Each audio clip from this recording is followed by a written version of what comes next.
Radio Auto, essais croisés. Chaque semaine, Sud Radio et ses partenaires de Mobility TV essayent pour vous un véhicule sur le marché du neuf avec ses trois spécialistes. Cédric Fréhour, bonjour à vous. Bonjour. Fondateur de la plateforme Sans Bornes, on peut vous lire aussi dans le journal Les Échos. Vous êtes chroniqueur automobile, tout comme Mélina Priam, journaliste à l'Autojournal. Bonjour à vous Mélina. Bonjour Jean-Marie. Stanislas Laroumet écrit aussi à 16h dans l'Autojournal, mais il est par ailleurs le fondateur de Ma Voiture Idéale. Bonjour à vous Stanislas. Bonjour. Aujourd'hui, on essaye la Nissan Juke hybride. Changement d'ambiance après le mondial. Qui a été séduit? Le Juke hybride, pour une fois, moi j'ai bien aimé. Alors, je vais revenir sur l'ancienne génération que je n'ai pas aimé. Voilà, je trouvais trop dessiné, c'était... voilà. Mais là, pour le coup, le Juke 2, donc deuxième génération, c'est plutôt plaisant, plus plaisant à regarder en tout cas que l'ancien, à mon goût évidemment. Et surtout, c'est devenu une voiture tout à fait fréquentable, habitable, avec un coffre correct et surtout un confort enfin haut niveau. Et là, en version hybride, eh bien, il reprend tout simplement l'une des meilleures chaînes cinématiques qui existent sur le marché, qui est celle du Renault Captur, Renault Arcana ou Clio. Précisez à tous ceux qui nous écoutent ce qu'est une chaîne cinématique. C'est l'ensemble moteur, boîte, transmission, etc. Moteur électrique, c'est tout cet ensemble qui va faire avancer la voiture. Et là, sur le Juke, eh ben, c'est très bien fait puisque c'est celle de Renault qui marche très très bien. Enfin, encore une fois, c'est un avis personnel. Mais oui, c'est ce qu'on je vous trouve demande. ça formidable, sauf évidemment quelques petites lenteurs à l'accélération parfois. Il faut pas la considérer comme une sportive, mais en revanche, des consommations très basses, un moteur un peu bruyant quand on tape dedans dans les tours, donc ça c'est peut-être son seul défaut, mais sinon enfin son seul défaut, non évidemment il y a d'autres défauts, je peux vous en trouver, vous imaginez bien, mais j'ai trouvé que ce Nissan Juke était plutôt réussi, et ce que j'apprécie, ce que Cédric n'aime pas, c'est qu'il y a des boutons pour régler la clim. Voilà, on n'est pas sur un écran. Je vais y aller, les gars. Il y a un écran tactile, mais il y a surtout des boutons pour régler la clim. On n'est pas perdu. Alors que Cédric Fréhour, qui est avec nous, n'aime pas les boutons. Il est très moderne. Vous préférez le tactile, vous Si on veut que ça justement traverse les années et qu'elle ne vieillisse pas, comme la tendance est à la simplicité, un peu comme sur une Tesla, les boutons vont de plus en plus se voir. Et effectivement, moins il y en a, plus vous avez de chances que votre voiture vieillisse bien. Ça, c'est le seul. Moi, je serais vous si vous voulez. On parle de style, là. On parle de style, mais aussi de valeur. C'est-à-dire que aujourd'hui, il y a une course à l'écran, qui a commencé d'ailleurs il y a 10 ans. Si vous achetez une voiture avec un tout petit écran aujourd'hui, c'est compliqué.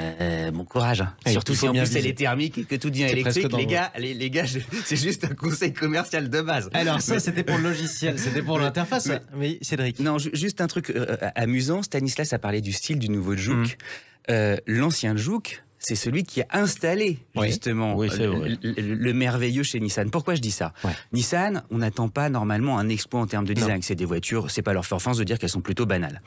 L'ancien Juke, tout à coup, il est arrivé, c'était une vraie voiture avec un capot, un petit SUV, des vitrages assez resserrés pour un SUV, c'est-à-dire qu'on sentait un peu claustro, mais pourtant ça a tout à coup explosé le marché. Et tout le monde l'a vu. Ça a créé une catégorie en plus. Et tout le monde en a voulu. C'est-à-dire que ça, normalement, ça coche pas les cases objectives, mais tout le monde s'est dit c'est super, c'est merveilleux, je veux rouler avec. Comme le Qashqai avant. Exactement. Et là, le nouveau Juke, effectivement, est sans doute un peu plus sage, peut-être aussi parce qu'on s'est habitué justement à l'exubérance du design de l'ancien.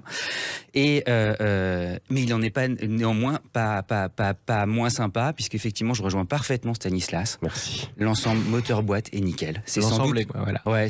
Franchement, c'est le super moteur et ça consomme pas beaucoup. C'est-à-dire que sous les 5 litres habitués, quand on conduit à sa main normalement, c'est parfois un peu vite comme Stanislas. Mais connaissant Mélina Priam, si Stanislas Laroumet a trouvé que l'accélération était un petit peu molle, je pense, Mélina, que vous en avez encore plus souffert. Non, j'ai pas dit molle, j'ai dit que parfois c'était un peu lent. C'est-à-dire que les faux rapports de boîte passent lentement. Mélina, t'es d'accord? Oui, c'est vrai. Mais non, il y a ce qu'il faut. Et puis c'est surtout, ça permet au Juke d'avoir une nouvelle offre de motorisation, parce que pour l'instant, il était disponible qu'en essence, avec un petit essence de 114 chevaux. Il ne laissait pas le choix. Là, en piquant, je dirais effectivement, donc cette motorisation hybride, je préciserai hybride non rechargeable. C'est la technologie alors, de Renault, préfère tous, hein. mais que Toyota, oui, bien sûr. C'est la technologie des premiers hybrides, notamment de la Toyota Prius qu'on avait vu arriver. Donc elle se recharge toute seule avec l'énergie du freinage, si j'ai bien compris. Oui, tout à fait, du freinage. Et on a le moteur thermique. Et du moteur. Enfin, il y a toute une cinématique, comme disait tout à l'heure. Il y a une expression, excuse-moi de te couper, amusante de Toyota qui dit que c'est auto-rechargeable. Non, c'est Renault qui dit ça. Renault aussi, ok. Mais c'est vachement marrant. C'est formidable. On n'a plus besoin de prise. Pourquoi pas, en tout cas. On ne conduit même plus, d'ailleurs. Voilà. Seul bémol, d'ailleurs, là-dessus, c'est que les aides ne sont pas les mêmes que sur un hybride plug-in, ce qu'on appelle en anglais, c'est-à-dire un hybride rechargeable. Et ça, c'est dommage. On t'a coupé, excuse-moi. Non, oui, c'est dommage. Simplement, c'est parce que la consommation reste un petit peu plus élevée. Oui. En théorie, je dis bien qu'un hybride rechargeable. Parce que l'hybride rechargeable, vous avez cette possibilité qu'à un moment donné, vous pouvez rouler, si vous avez votre batterie qui est pleine, vous pouvez rouler en 100% électrique. Exactement. Sur, on va dire, actuellement, on est sur une 50aine de kilomètres pour les meilleurs. Là, excepté vraiment dans des très faibles, pour les manœuvres, ce genre de situation sur des très courtes distances, vous roulez pas en 100% électrique, vous avez toujours le moteur thermique qui tourne, donc ça consomme. Mais sauf que c'est quand même très efficient en ville notamment. Et voilà, et on a une consommation effectivement qui est autour de 6 litres 4, enfin nous ce qu'on a relevé, ce qui est plus bas, alors que vous avez une voiture qui fait 143 chevaux, ce qui est plus bas que sa jumelle 100% thermique de seulement 114 chevaux.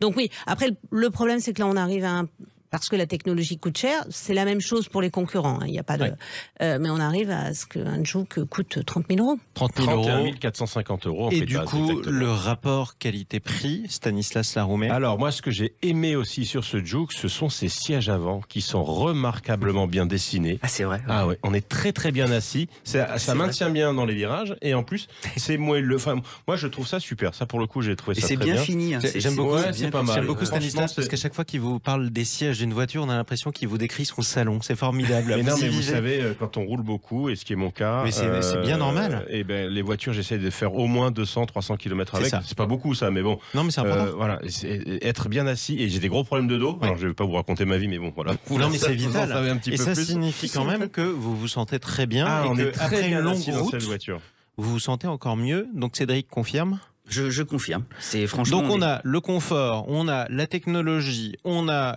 la consommation qui est remarquable. Bon, le moteur est très bien. La cinématique, nouveau mot qu'on a appris aujourd'hui, est absolument remarquable. Mélina, un bémol ? C'est pas un bémol, simplement dans la mesure où il emprunte son ensemble mécanique Renault. La greffe, elle prend un tout petit peu moins bien que sur le Captur. C'est-à-dire que c'est moins harmonieux sur... C'est moins intégré. Moins intégré, moins harmonieux sur le Juke. Et comment ça se voit, par exemple, un peu plus bruyant. C'est un petit peu plus bruyant, il y a un petit peu plus de... comment dire, enfin, au niveau du passage des rapports, c'est un petit peu moins fluide et homogène. Voilà, le Captur, tout a été pensé pour lui. C'est une technologie Renault. Et il faut voir que, contrairement à d'autres groupes, l'alliance Renault-Nissan, chacun a ses affaires de son côté. Il y a du partenariat, mais voilà, chacun s'occupe. Là, c'était le cousin. C'est le cousin. Là, ils ont pris l'ensemble mécanique Renault, ils l'intègrent sur le Juke.